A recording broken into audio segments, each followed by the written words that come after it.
필립의 사연방을 찾아주신 여러분 안녕하세요. 오늘도 저는 기상천외하고 놀라운 사연을 가지고 찾아왔습니다. 그럼 사연 바로 읽겠습니다. 이제 곧 환갑이 몇 년 남지 않은 저는 다들 부러워하는 성실하고 가정적인 남편에 아들, 딸, 남매를 둔 평범한 가정주부입니다. 그동안 살아오면서 듣고 보았던 엄청난 사건, 사고는 나와는 별 상관없는 일이라고 생각하며 살아온 것도 사실입니다. 하지만 최근에 일어난 일은 요즘 말로 그야말로 정말 역대급입니다. 어디에다 대고 저도 좀 이야기를 해야 제 속이 좀 풀릴 것 같아 이렇게 적어봅니다. 제 이야기를 하려면 저희 집안 이야기를 미리 좀 해야 하는데요. 저희 증조할머니는 그렇게 신내림을 안 받으려고 애를 쓰다가 20대 초반까지 죽을 것 같은 무명에 시달리다 못해 신내림을 받자마자 정말 용한 무당이 되셨다고 합니다. 이순신 장군을 모셨다는 증조할머니를 저는 본 적은 없지만 워낙 용해서 전국에서도 아름아름으로 찾아올 정도로 유명했다고 합니다. 증조할머니는 결혼을 하셔서 아들, 딸 5남매를 두셨는데 결국 작은 할아버지는 또 신내림을 받아 박수무당이 되셨고 그 덕에 우리 할머니와 다른 형제들은 평범하게 살 수 있었습니다. 어릴 때부터 저는 제가 신경을 쓰고 중요하게 생각하는 어떤 일이나 사건은 꼭 꿈으로 먼저 나타났고 앞으로 일어날 일도 갑자기 먼저 꿈으로 꾸는 경우가 자주 있었습니다. 어릴 때 꾸었던 꿈 중에 몇 개는 아직도 기억이 나는데 동네 이장 아저씨네 집이 흙더미에 묻히는 꿈을 꾸었습니다. 그날 아침에 학교 가기 전에 밥을 먹으며 엄마에게 새벽에 꾼 꿈 이야기를 했지요. 엄마, 나 어젯밤에 꿈에 이장 아저씨네 집에 흙더미에 묻히는 꿈을 꿨어. 근데 꿈이 너무 생생해. 어떤 머리 하얀 할머니가 소복을 입고 막 저리 가라고 나한테 소리를 지르는 거야. 그러다 깼어. 개꿈이야, 개꿈. 이장 아저씨네 집이 얼마나 튼튼하게 지어졌는데 얼마 전에 공사했잖아. 어서 밥 먹어. 하지만 한 달쯤 뒤 선산에 있는 가족묘를 이장하러 갔다가 이장 아저씨네 부부가 덤프트럭에 전복되는 바람에 그 큰 흙더미에 쓸려 그만 돌아가시고 마는 사건이 생겼습니다. 엄마는 그 사건을 듣자마자 나를 불러 다시 그 꿈에 대해 자세히 물으셨고 엄마는 혼자 장탄식을 했습니다. 저는 그 이야기를 듣고 너무 놀라 잠시 기절을 할 뻔했습니다. 그저 요즘 말로 촉이 좋은가 보다 싶기도 했지만 혹시 신기는 아니겠지 하는 걱정도 제법 했던 게 사실입니다. 어떤 꿈을 생생하게 꾸면 비슷한 일이 마치 기다렸다는 듯이 일어나는 것은 놀라운 경험이었습니다. 시골에서 초등학교 선생님을 하시는 아버지와 집안에서 살림을 열심히 하시는 어머니 아래에서 고등학교를 졸업한 저는 면사무소에 서기로 근무하다 선을 봐서 결혼을 하게 되었습니다. 선을 보기 일주일 전, 저는 꿈에서 한 남자를 만났습니다. 정말 눈앞에서 실제로 본 것처럼 생생한 데다 너무나 잘생긴 그 남자는 꿈에서 깨고 나서도 사진을 찍은 것처럼 또렷하게 기억에 남았습니다. 다만 꿈속에서도 이건 뭐지 하면서 참으로 이상했던 점이 하나 있기는 했습니다. 그렇게 조각같이 잘생긴 그 남자가 우리 집 문을 들어왔는데 꽃다발을 들고서 저를 보고 웃고 있는 게 아니라 조그만 고추 하나를 오른손에 챙겨 들고 저에게 보여주며 웃고 있었습니다. 엄마, 나 어젯밤 꿈에 진짜 잘생긴 남자를 봤어요. 그 남자가 우리 집 마당에서 환하게 웃고 있는 거예요. 네 신랑감인가 보다, 어? 그렇게 잘생겼었어? 어? 그런데 엄마, 좀 이상한 게 그렇게 환하게 웃으면서 우리 집 마당에 서 있는데 한 손에 진짜 조그만 고추를 딱 한 개 들고 있는 거야. 왜 아직 자라다만 애기 손가락만한 고추 말이에요. 고추를 들고 있어? 예, 그건 개꿈이지 싶다. 좋은 것만 기억해. 얼굴이 그렇게 잘생겼다며. 날짜를 잡았으니까 이제 곧 만나보면 알겠네. 어? 참 이상하지 않나요? 꿈이 뭐 항상 딱딱 맞아떨어지는 건 아니지만 처음 다방에서 신랑을 만났을 때 저는 소스라치게 놀랐습니다. 선을 보기로 한 당일 제가 꿈에서 봤던 바로 그 남자가 그때 입었던 그 남색 정장 한 벌을 입고 다방에 들어서는 게 아닙니까? 게다가 그 남자 등 뒤로는 왜 후광이 비쳤습니다. 176cm 정도의 키에 이목구비는 좀 진하게 생긴 데다 웃는 인상이 너무나 좋은 남자가 다방을 들어서는데 순간 제 가슴이 철렁했습니다. 반갑습니다. 듣던 대로 미인이시군요. 저는 김민규입니다. 아니에요. 먼 길 오시느라 힘드셨죠?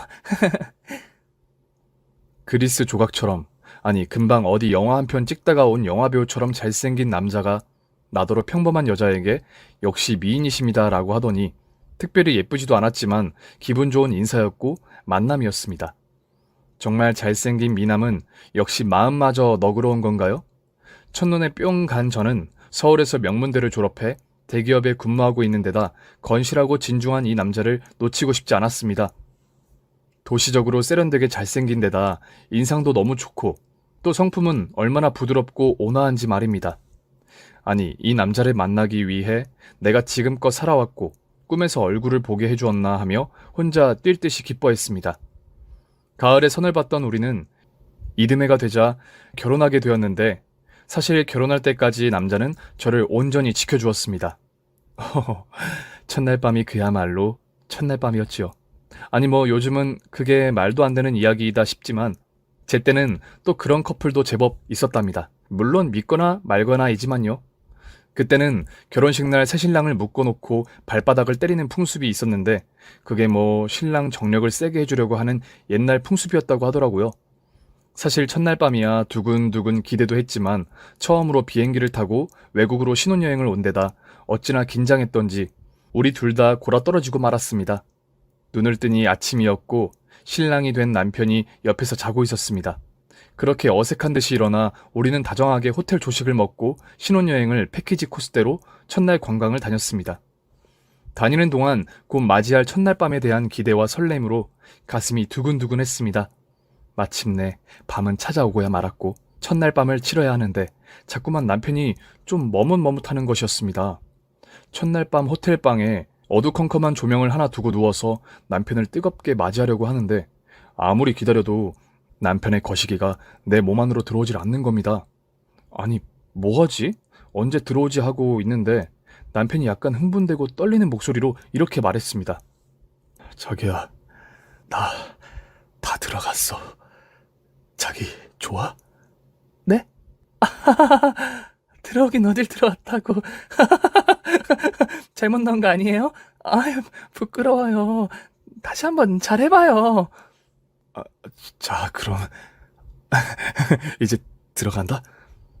천정을 보고 누운 나는 그저 이제나 저제나 남편의 돌진을 기다리고 있었습니다.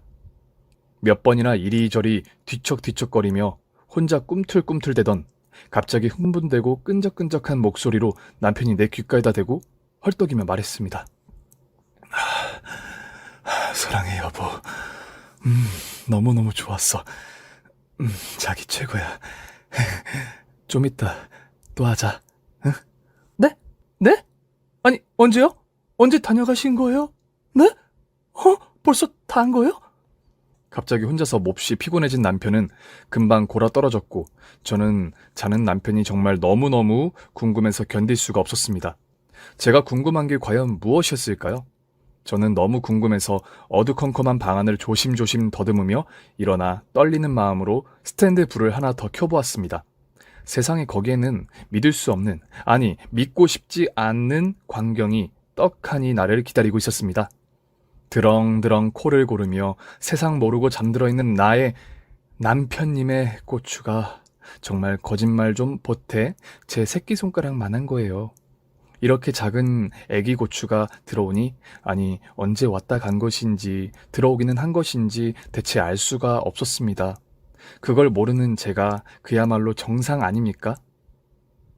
아니 정상이고 말고 이 조그마한 고추로 어쩐다지 하는 생각에 저는 쉽게 잠자리에 들 수가 없었습니다. 이 달콤하고 뜨거운 첫날 밤에 홀로 깨어 고추 걱정이라니요. 아니 불현듯 선보기 전에 제가 꾸었던 그 꿈이 선명하게 떠올랐습니다. 그렇게도 잘생긴 이 남자가 생기다 만 것 같은 조그만 고추 하나를 들고 환하게 웃고 서 있던 그 장면 말이지요. 푹 자고 일어나 해맑게 아침을 맞이한 새신랑은 어젯밤 거사를 성공적으로 치렀다는 자신감인지 스스럼 없이 나를 자꾸만 만졌습니다. 그런 기분 좋은 새신랑한테 여보, 당신 고추가 진짜 너무 작아요 라고 말할 수도 없었고 아니지, 고추가 좀 작아도 또 하다 보면 좀 커지지 않을까, 어제는 너무 피곤해서 그런 걸지도 몰라, 속단하지 말고 생각을 고쳐 먹었습니다. 하지만 작은 고추는 절대 커지는 법이 없었고 그저 좋은 남편과 달리 저는 살면서 단 한 번도 좋다거나 흥분되거나 만족한 적이 없었습니다. 거시기가 그렇게 작아도 남편의 성욕은 밤마다 불타올랐고 남편 기죽을까봐 또 아무렇지 않은 척하며 거사를 치르고는 했습니다. 그래도 덜컥 임신은 또 잘 되더라고요. 호호, 그렇게 첫 애를 낳게 되었는데 16시간의 진통 끝에 출산하면서 아들입니다 하는 말을 듣자마자 저는 그 정신없는 가운데에서도 그야말로 내 아들의 고추가 너무 궁금했습니다. 곧 쓰러질 것 같은 탈진한 몸을 겨우 추슬러가며 제 옆에 누워있는 눈도 못 뜬 아기를 싼 싸개를 조심조심 풀어 아랫도리의 고추를 먼저 보았습니다. 에고, 왜 이렇게 작아? 그동안 뱃속에 있느라 쭈그러져 있어서 그런가? 혼자 이런저런 생각을 하며 낙담에 빠져 저도 모르게 스르르 잠이 들었습니다. 하지만 첫 아들의 고추는 역시 그동안 뱃속에 있느라 쭈그러진 게 아니라 좀처럼 커질 줄을 몰랐고 그냥 달려있다는 표시만 있을 정도였습니다.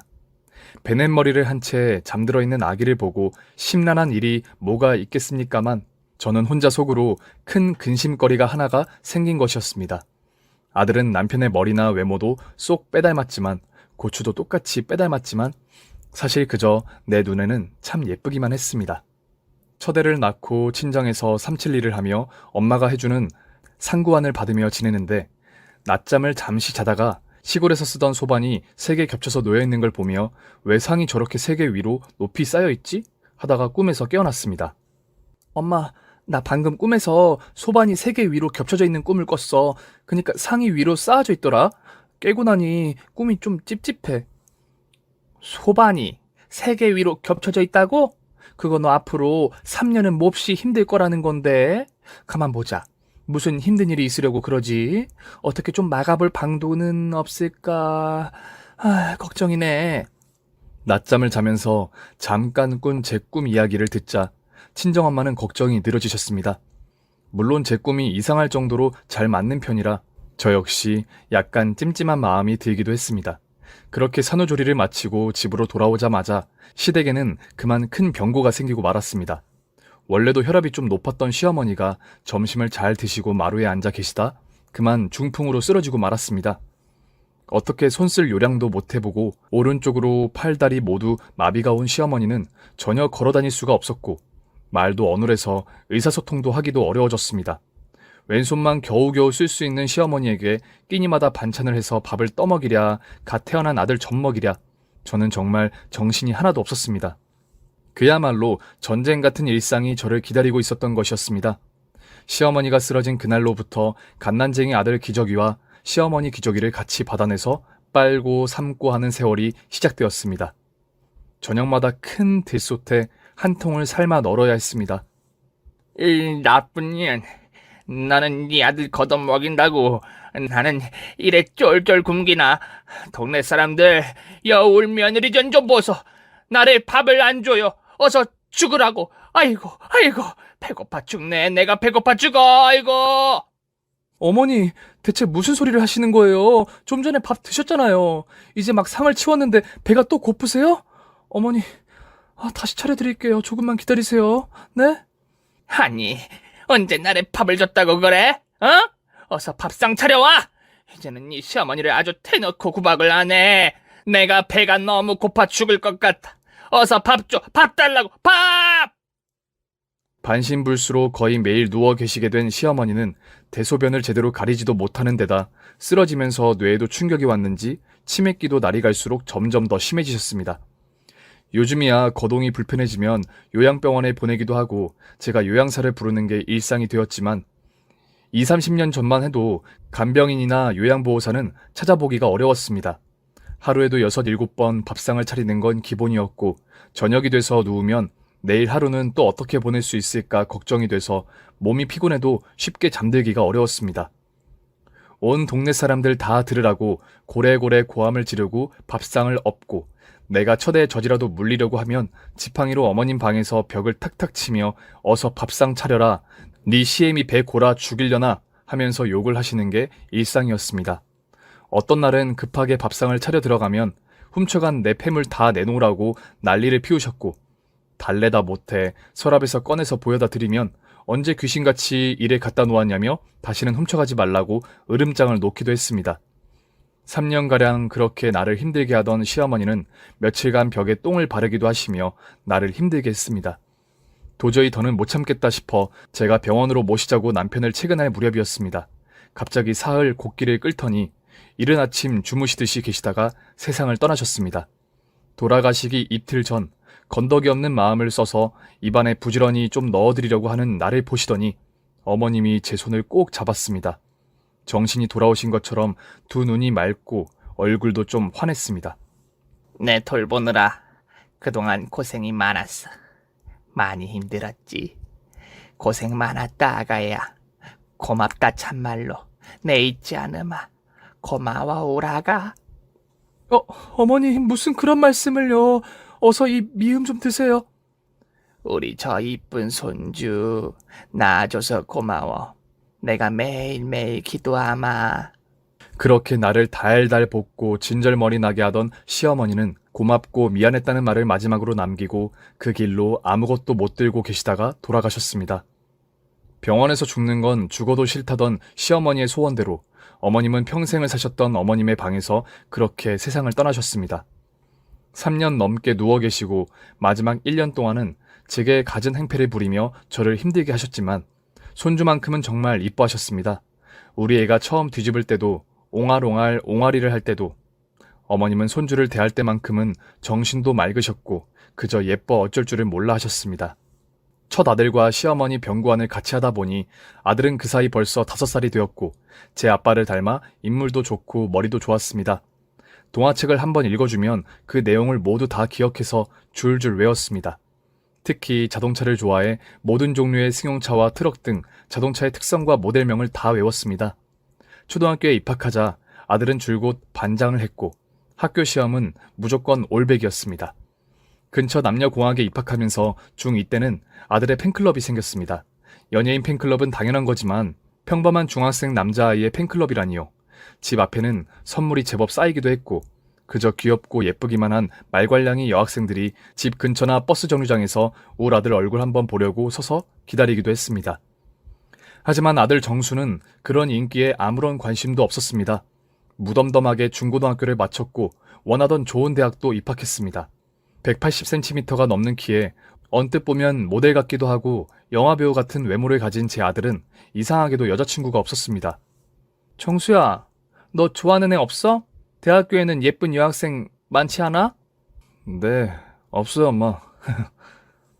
아니, 이 잘생긴 우리 아들이 왜 마음에 드는 여자가 없을까? 엄마는 참 궁금하네. 아니면 너 좋다는 여학생은 없어? 요즘은 여학생들이 먼저 좋다고 고백도 하고 그런다던데. 아휴, 엄마 그런 거 없어요.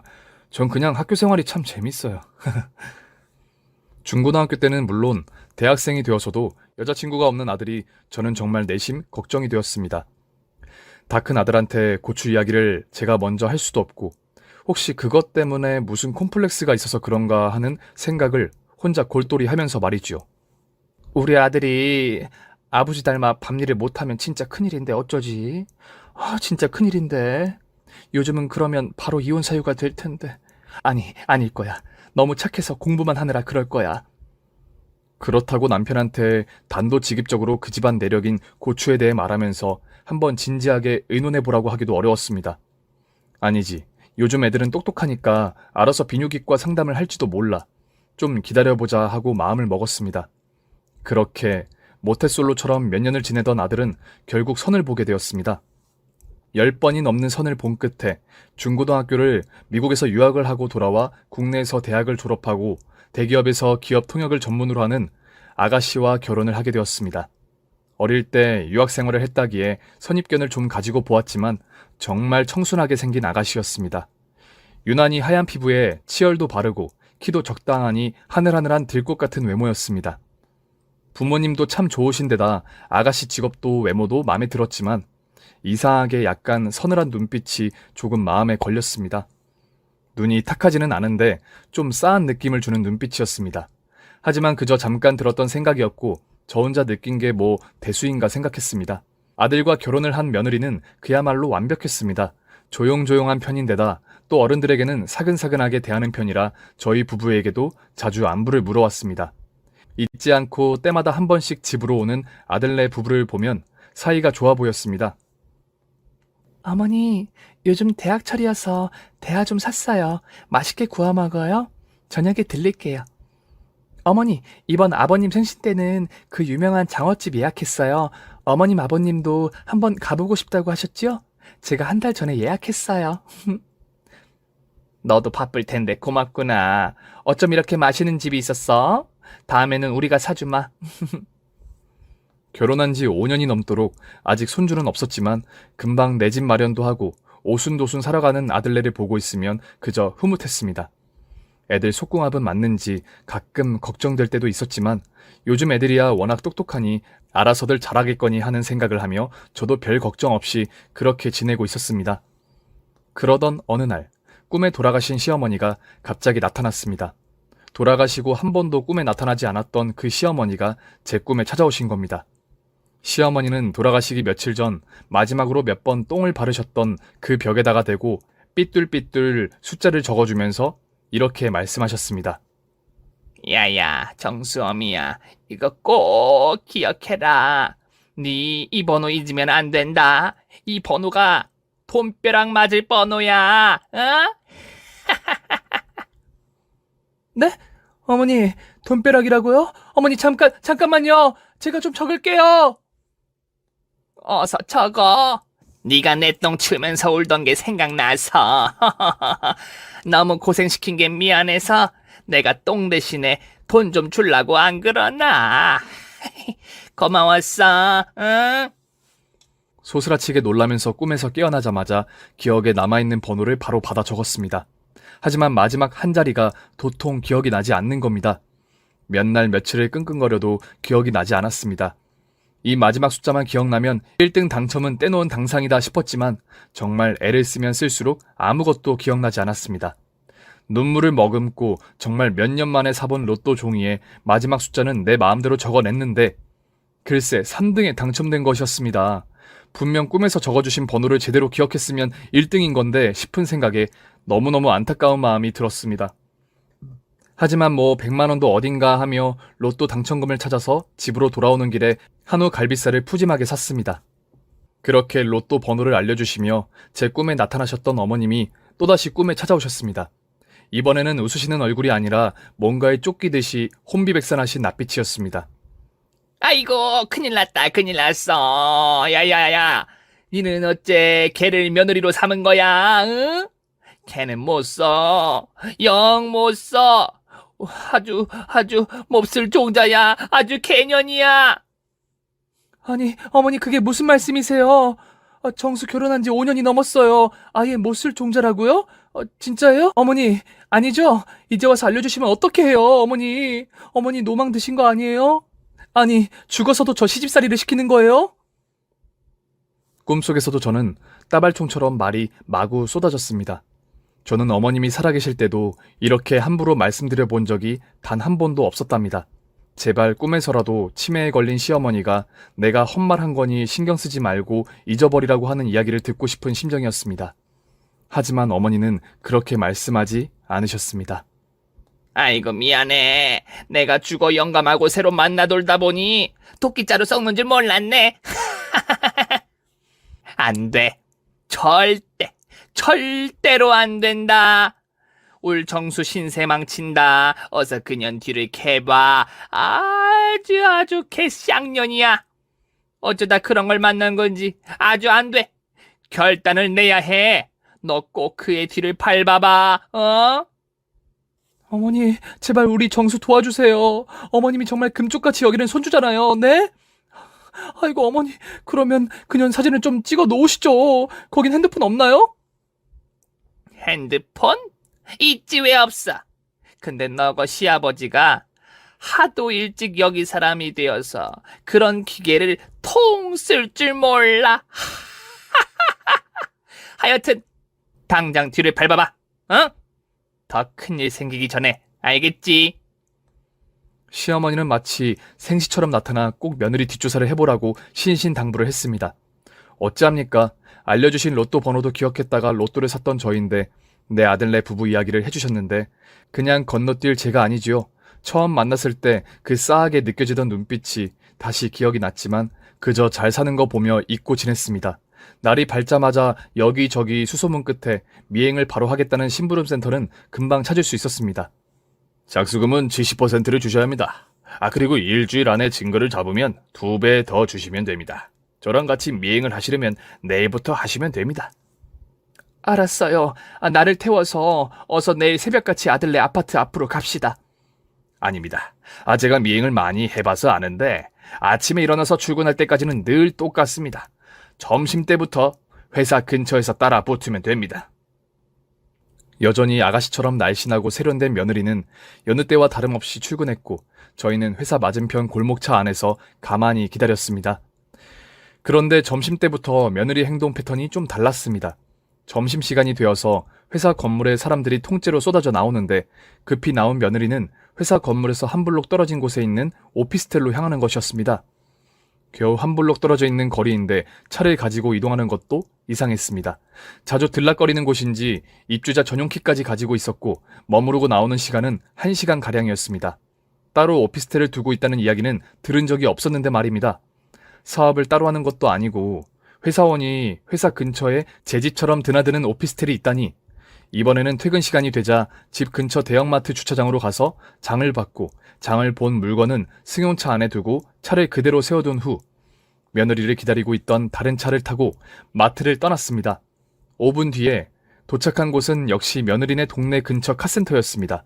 카센터 안 건물로 들어간 며느리는 또 1시간쯤 있다가 나왔고 다시 마트로 돌아가 이번에는 집으로 향했습니다. 이미 쇼핑해둔 저녁 창거리를 들고 아무렇지 않게 말이죠. 새아가 요즘 일이 많이 안 바쁘니? 시간 나면 밥 한번 같이 먹자꾸나. 네, 어머니. 안 그래도 어머님하고 갈 만한 맛집 한 군데 알아뒀어요. 저희 곧 데이트해요. 이어서 며느리가 묻지도 않는 말을 하는 것이었습니다. 어머님, 요즘 회사 저희 팀에서 번외 프로젝트를 진행하느라 좀 바쁘답니다.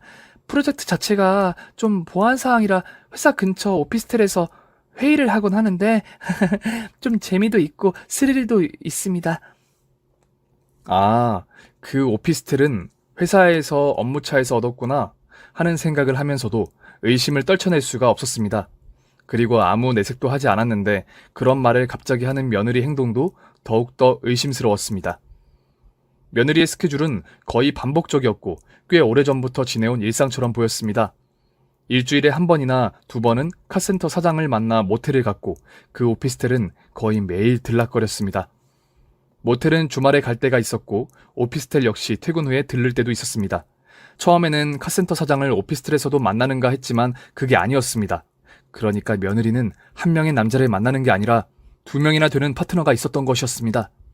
제 이 두 눈으로 보고도 믿을 수가 없었고 심지어 오피스텔은 마치 제 집 드나들듯이 드나들며 이미 입을 옷가지까지 갖다 두고 제법 살림을 차려둔 것 같았습니다. 꼬박 3주일을 심부름센터와 매일같이 미행을 하며 사진을 찍고 증거를 모으면서 정말 치를 떨었습니다. 심부름센터 사장님도 이런저런 사건 사고를 많이 봤지만 이렇게 대범한 경우는 또 처음 본다고 했습니다. 나이도 젊은 데다 이렇게 괜찮은 배우자를 두고 쉽지 않은 일이라며 고개를 저었습니다. 확실한 증거를 모은 후에 저는 이 사실을 남편에게 조심스레 말했습니다. 여보, 내가 울 며느리 여러모로 좀 미심쩍어서 뒤를 좀 밟아봤어요. 여기 봐, 이렇게 2명이나 되는 남자를 만나는데. 여보, 당신 제대로 알아보고 말하는 거 맞아요? 내가 어제도 이 시간에 며느리가 건 안부 전화를 받았는데 혹 당신 다른 여자를 며느리로 착각한 건 아니요? 사실은 어머님이 꿈에 나오셨어요. 그런데 꿈에 어머님이 신신당부를 하는 거예요. 그년이 우리 정수 앞길 망친다고. 남편은 당최 제 말을 믿으려고 들지를 않았습니다. 로또 한 번 3등이 되었다고 돌아가신 어머니 꿈을 너무 신봉하는 것 아니냐며 바람 피우면서 시아버지에게 안부 전화를 하고 그럴 애가 아니라며 제 말을 쉽게 믿을 수 없어 했습니다. 하긴 그렇기도 하겠지요. 따라다니면서 이 두 눈으로 보는 저도 믿기가 어려우니 말입니다. 마침 아들 정수도 2주간 해외 출장을 가게 되었고 저는 그야말로 현장을 덮치지는 못해도 더 확실한 증거를 모아야겠다고 마음을 먹었습니다. 그런데 그날 밤 꿈에 또 시어머니가 나타났습니다. 이번에는 시어머니가 물에 빠진 것처럼 머리까지 푹 젖은 채 나타났습니다. 무슨 걱정이 있는지 얼굴은 근심 걱정이 가득했습니다. 야야, 정수, 차를 타면 안 돼. 절대로 안 돼.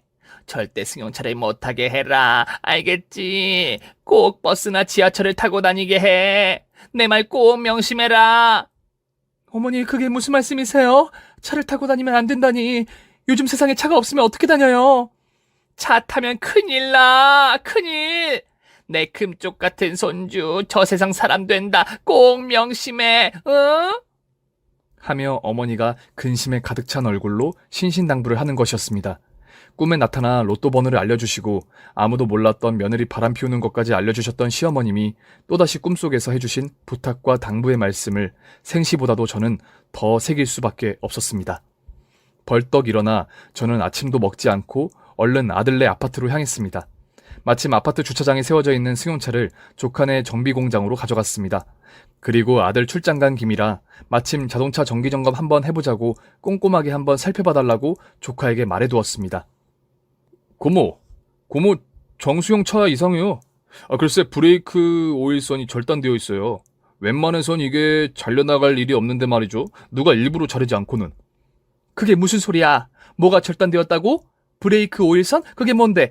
차 안에 뭘 잘라놓으면 사고 나면 사람 죽는 거 아니야? 응? 고모, 정수형 아파트가 좀 언덕배기에 있잖아요. 이거 내리막길에 운전하면 운전자가 즉사할 만큼 대형 사고가 나요. 근데 브레이크 오일선은 그냥 잘릴 리가 없는데. 진짜 이상하네요. 이런 큰일이 그냥 일어날 수가 없겠다 싶었습니다. 아파트 관리실에 찾아가 그날 아들 차 주변에 있던 차량을 찾아내서 블랙박스를 들여다보았습니다. 새벽 3시경 아들 차 밑으로 누군가 들어갔다가 5분 정도 머물다가 나오는 장면이 찍힌 걸 찾아낼 수가 있었습니다. 얼굴에 마스크를 쓰고 나름 위장을 했지만 그 남자는 바로 며느리와 모텔에 드나들던 그 카센터 사장이었습니다. 인연놈들이 내 아들을 죽이려고 했구나 생각하니 정말 정신이 나갈 것 같았지만 증거를 들고 경찰서로 간 저는 그동안 수집한 자료와 함께 한 뭉텅이를 내밀었습니다. 며느리와 3년 동안 내연남의 관계였던 카센터 사장, 그리고 이미 결혼 전부터 사귀기 시작했던 회사 내 임원이었던 유부남. 그렇게 청순하고 우아한 며느리가 만나고 다니고 모텔을 들락거린 남자는 이 2명이 전부가 아니었습니다. 게다가 이제는 그것도 모자라 우리 아들을 죽이려고 하다니요. 어머니, 정말 저는 모르는 일이에요. 그리고 저 남자도 저랑 아무 사이도 아니에요. 차가 고장나서 자주 다녔을 뿐이에요. 제가 뭐 때문에 정수 씨를 두고 바람이 나겠어요.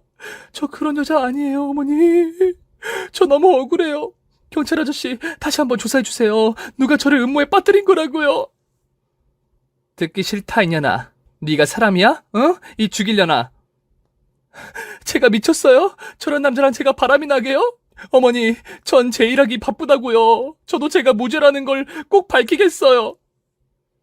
며느리는 정말 억울해 죽겠다며 항변을 했습니다. 하지만 카센터 사장은 내 아들을 사고사로 가장해 죽인 후에 며느리와 함께 새 출발을 하려고 했다고 자백을 했습니다. 며느리를 너무 사랑하는데 이혼을 할 방법은 없어 보였고 이렇게 하면 사고사로 가장할 수 있다고 생각했다고 말이지요. 그 말을 듣는데 정말 저는 온몸이 부들부들 떨렸습니다. 바람을 피우는 것도 모자라 내 아들을 죽이고 둘이 살려고 했다니 말이지요. 여보, 어쩜 이런 일이... 내가 이런 줄도 모르고 당신 말을 믿지 않으려고 해서 미안하오. 당신 아니었으면 큰일 날 뻔했어. 어머니, 제가 이제야 말씀드리는데 사실 제가 결혼하고서 잠자리 한 게 몇 번 안 돼요. 저는 미안해 죽겠는데 그래도 그저 괜찮다고 오빠가 좋다고 하니 저는 진심으로 고마웠어요. 늘 그저 잘해주고 싶었죠. 그런데 이런 몹쓸 여자가... 아니다, 얘. 정수야, 울 거 없다. 지금이라도 알았으니 되었어. 너도 마음 강하게 먹고, 응? 에휴, 어쩌다 이런 일이... 아들이 받은 충격은 말할 것도 없고 저와 남편도 이 어마어마한 사건에 정말 한참을 휘청거렸습니다.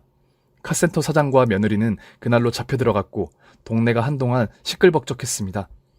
그리고 마음도 몸도 우울하게 한참을 지냈습니다. 하지만 미리 알려주신 시어머니가 저희들 잘 살아가라고 알려준 거지 하는 생각을 불현듯 하게 되었습니다.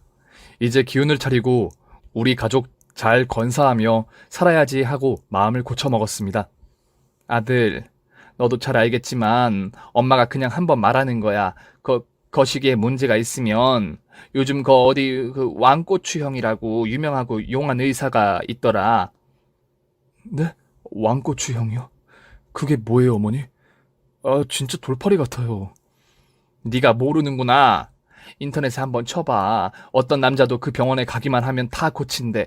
자신감이 불쑥 솟게 속 시원하게 고쳐준대. 너도 너가 아버지 손 잡고 거 좀 가봐라. 남사스러워서 내가 말하기는 그렇다만 이름은 고추형. 아니 그래 왕고추형이 확실해. 응? 알겠지? 그날 밤 저는 깨끗한 물 한 그릇과 평소 어머님이 좋아하던 화과자를 올려놓고 촛불을 켠 후 시부모님께 지극정성을 다해 감사의 기도를 올렸습니다.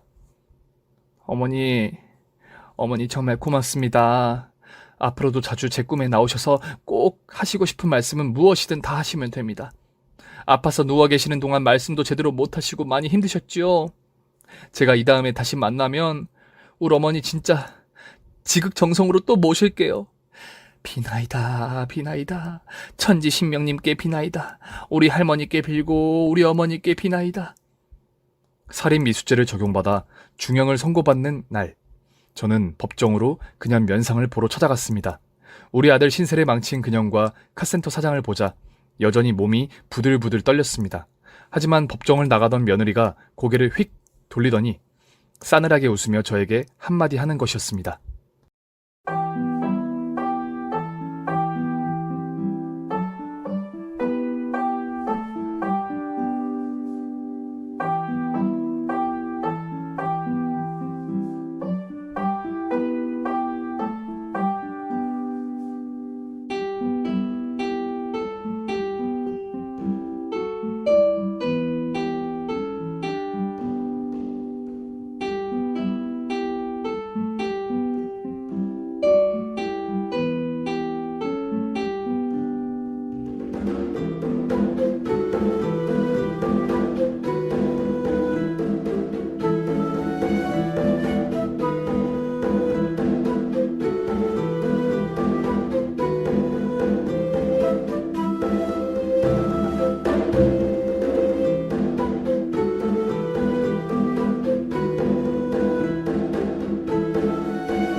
아줌마 아들.